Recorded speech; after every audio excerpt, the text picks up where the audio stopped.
Rise and shine, dickwads. Out here on Petenwell Lake getting some fishing in, looking for some walleye. Finding them, size, you know, not getting them in the slot, but whatever. It's pretty windy out. You know, we're getting about 3-4 foot rollers out on the main lake, so we came into this little bay to film this so you can actually hear me. Petenwell is actually the second largest lake in Wisconsin, right? Winnebago is the biggest. You might be wondering where, you know, the Great Lakes fit in, but those don't count as inland lakes. Obviously Michigan's the largest, but that's by surface area. Superior is actually larger, way larger by volume. All right, there's actually so much water in Lake Superior that if you were to dump it out over all of North and South America, you'd cover the whole place in 1 foot of water. All right, which is pretty impressive, but what's even more impressive, there's a lake in Russia called Baikal that actually has more water than all the Great Lakes combined. And given the fact that it's only the 7th or 8th largest lake by surface area, it's also the deepest lake in the world. You might be wondering what this has to do with fish facts. I don't know about you, but if North and South America were covered by water, that means you could, you know, find fish anywhere, and that's pretty damn neat. All right, so this week's fish fact, really all of our fish facts, is brought to you by MGD. Couldn't do what we do without them. All right, they don't actually sponsor us.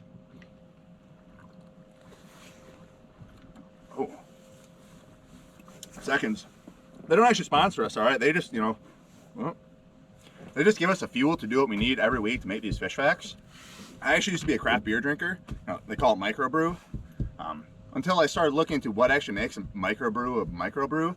Turns out that in order to make the beer small enough, they have to remove vital nutrients. Give me a second.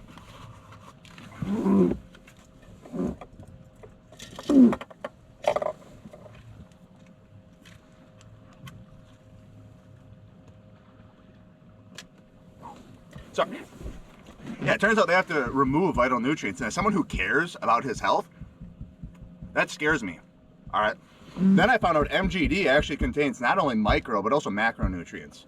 All right, making it one of the healthiest beers out there. You've probably heard the expression, give a man a fish, he'll eat for a day.